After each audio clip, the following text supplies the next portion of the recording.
다음 아이템 민지숙 기자가 준비했죠. 네, 이번엔 서초동 소식 전해드리겠습니다. 세 번째 아이템, 새 기억 꺼낸 남욱, 구치소에서 생각났다입니다. 네, 석방된 뒤 대장동 관련 폭로 이어가고 있는 남욱 변호사 어제도 새롭게 입을 열었습니다. 네. 이번에는 이 대장동 일당으로부터 사업 편의를 봐주고 50억을 받은 혐의, 일명 50억 클럽으로 수사를 받고 있는 이 곽상도 국민의힘 의원 재판에서였습니다. 네, 곽 전 의원은 이 관련된 혐의 전면 부인해 왔는데요. 영상 먼저 보고 오시죠.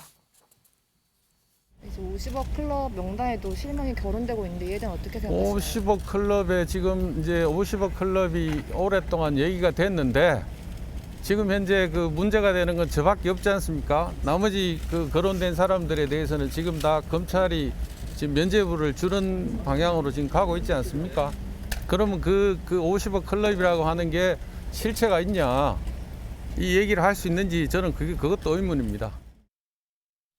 네, 그런데 어제 남 변호사 이야기에 따르면 4년 전 서초동의 한 음식점에서 이 곽상도 전 의원과 김만배 씨 술자리가 있었다고 합니다. 네, 이 자리에 나온 곽 전 의원의 발언을 어제 남 변호사가 새롭게 이야기하면서 지금 파장이 일고 있는 건데요. 먼저 그날 밤 술에 취한 곽 전 의원이 김만배 씨한테 돈 관련 이야기를 먼저 꺼냈다고 합니다. 여기에 김 씨가 돈이 없다라고 대답을 하자 곽 전 의원이 회사에서 돈을 꺼내고 한 3년 징역 갔다 오면 되지라는 말을 웃으면서 했다고 합니다. 네, 남 변호사 당시 이 말을 들은 김만배 씨가 아주 크게 화를 내며 거의 싸우는 듯 했다며 상황을 구체적으로 묘사했습니다. 지금 이 말이 맞다고 한다면 굉장히 좀 구체적인 새로운 진술이 지금 나온 건데 근데 그러면은 곽상도 전 의원은 김만배 씨한테 뭐라고 얘기를 하면서 징역을 살더라도 돈을 달라라고 얘기를 한 거, 뭐 돈의 용처라던가 무슨 말을 한 거예요? 네, 왜 받았는지, 무엇 때문에 받았는지 사실 이 부분이 중요한데요. 그쵸? 남 변호사 관련된 내용의 중요한 부분에서는 말을 흐렸습니다. 근데 구체적으로 무엇을 요구하며 돈을 요구했냐라는 질문에는 정확하게 기억이 나지 않는다.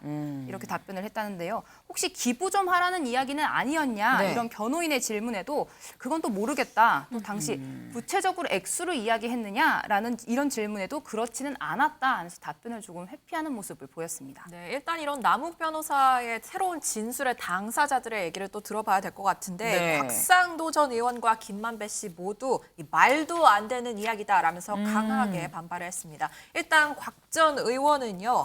이 문재인 정부 출범 이후에 계속해서 여러 가지 이유로 자신이 조사를 받고 있었는데 이 상황에서 사석에서 누구에 돈 달라고 얘기를 한다? 상상이 안 된다라는 얘기를 했습니다. 특히 당시 이재명 대선 후보 선거 운동을 했던 사람들에게 돈 달라는 게 말이 되냐라고 받아치기도 했는데요. 김 씨는 남욱 변호사가 절박한 처지에서 나온 진술이다라면서 김만배 씨 역시 이 진술에 대해서 사실이 아니라고 반응했습니다. 아니 지금 이 남욱 변호사가 정확한 기억은 나지 않는다라고 얘기를 하면서 어쨌거나 지금 계속 새로운 얘기들을 내놓고 있습니다. 근데 그럼 민지숙 기자, 이 남욱 변호사는 사실 수사를 받은 게 하루 이틀 일은 아니거든요. 맞습니다. 근데 이렇게 갑자기 또 새로운 사실들이 막 기억이 나는 걸까요? 네, 사실 남욱 변호사 어제 재판을 앞두고 기자들과 점심을 함께 먹으면서 이런 이야기 예고했습니다. 최근 자신이 누구로부터 들었다, 뭐 새롭게 기억이 났다 이런 얘기를 하는 거 두고 의심스럽게 생각하는 사람이 있는 걸 자신도 안다면서 오늘 재판, 그러니까 어제 재판에서는 배경을 설명을 하겠다 이런 걸 조금 예고를 했었습니다. 네, 실제로 어제 법정에서 새로 이야기가 떠오른 이유에 대해서 조금 언급을 했는데요. 구치소 안에 있으면서 검찰 조사를 계속해서 받고 이 과정에서 여러 자료들을 보다 보니 기억이 떠올랐다 이렇게 이야기했다고 합니다. 이 남욱 변호사, 저희가 계속 안에 있었고 이렇게 여기서 안은 구치소를 이야기하죠. 그러다 보니 그 징역 갔다 오면 되지라는 키워드가 본인의 문득 떠올랐다 이렇게 설명을 덧붙였다고 합니다. 그렇군요. 윤경호 위원님. 지금 사실 50억 클럽설, 지금 곽상도 전 의원 이 사건을 수사하는 재판부랑 대장동 사건 재판부가 같습니다. 근데 대장동 사건 때 뭐 유동규, 남욱 변호사 등등 해서 진술이 약간 이 바뀌는 거에 대해서, 변화에 대해서 신빙성을 약간 재판부가 의심하는 그런 모습도 있었거든요.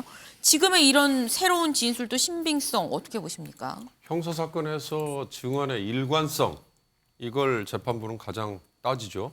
그리고 남욱 변호사 스스로가 얘기했던 것처럼 내가 들었다라고 증언하는 그러니까 우리 형사소송법에는 그걸 전문 증거라고 얘기하는데요. 네. 전문 증거는 증거 능력으로 채택하지 않아요.